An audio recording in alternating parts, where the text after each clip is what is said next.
സഫയുടെ വീട് എപ്പോഴും വലിയ ബഹളമയമാണ്. വലിയ ബിസിനസ് സാമ്രാജ്യങ്ങൾ ഭരിക്കുന്ന രണ്ട് സഹോദരന്മാർ. പക്ഷേ ഇളയവൻ റയാന്റെ പ്രണയം വീട്ടിലൊരു പ്രതിസന്ധി ഉണ്ടാക്കി. മൂത്തവൻ റാഫി വിവാഹം കഴിക്കാതെ റയാന്റെ കല്യാണം നടത്താൻ വീട്ടുകാർ സമ്മതിച്ചില്ല.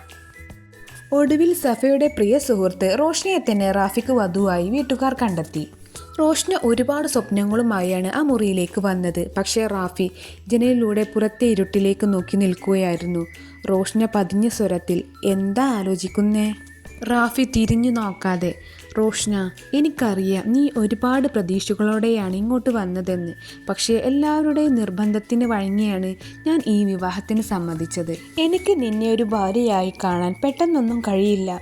റോഷ്നയുടെ കണ്ണുകൾ നിറഞ്ഞു. അവൾക്ക് ഒന്നും മിണ്ടാൻ കഴിയാതെ തല താഴ്ത്തി നിന്നു. റാഫി തുടർന്നു, എനിക്ക് നീ കുറച്ചുകൂടി സമയം തരണം.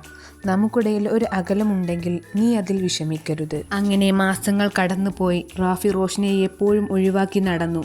ഓഫീസിൽ നിന്നും വൈകി വരികയും വന്നാൽ ഉടൻ തന്നെ ഉറങ്ങാൻ കിടക്കുകയും ചെയ്യും.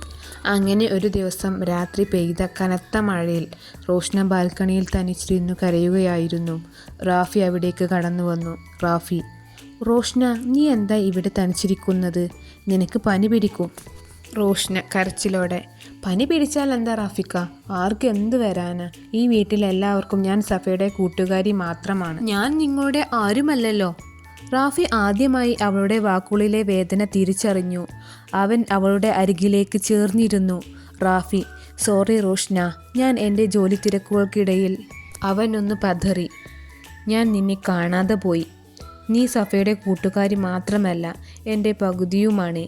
പക്ഷേ എനിക്ക് സ്നേഹിക്കാൻ അറിയില്ല. എന്നൊക്കെ തോന്നിപ്പോകുന്നു." റോഷ്ന, "എനിക്ക് നിങ്ങളുടെ സ്നേഹം വേണ്ട റാഫിക്ക. നിങ്ങളുടെ കുറച്ച് സമയം മാത്രം മതി. എന്നെ ഒന്ന് നോക്കി ചിരിക്കാൻ പോലും നിങ്ങൾക്ക് മടിയാണ്."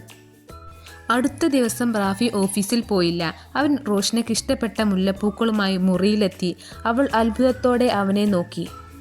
"റാഫി, ഇന്ന് നമ്മൾ പുറത്തേക്ക് പോകുന്നു. എനിക്ക് തന്ന മുഴുവൻ സമയത്തിനും പകരമായി ഞാനിതാ നിനക്കായി എന്നെ തന്നെ തന്നിരിക്കുന്നു." അവൻ അവളുടെ കൈകൾ മെല്ലെ ചേർത്ത് പിടിച്ചു. റോഷ്ന, "സത്യമാണോ? അതോ ഇതും സഫയ്ക്ക് വേണ്ടിയുള്ള അഭിനയമാണോ റാഫിക്ക?" റാഫി ചിരിച്ചുകൊണ്ട് അവളുടെ കണ്ണുകളിലേക്ക് നോക്കി.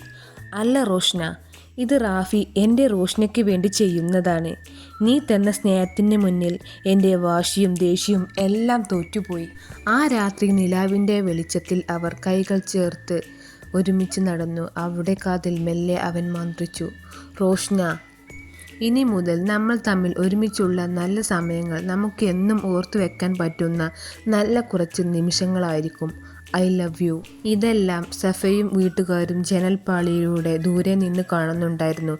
അത് കണ്ട് അവർ വളരെയധികം സന്തോഷിച്ചു. അങ്ങനെ റാഫിയുടെ മരവിച്ച മനസ്സിൽ റോഷ്നയോടുള്ള പ്രണയം പൂത്തുലഞ്ഞു.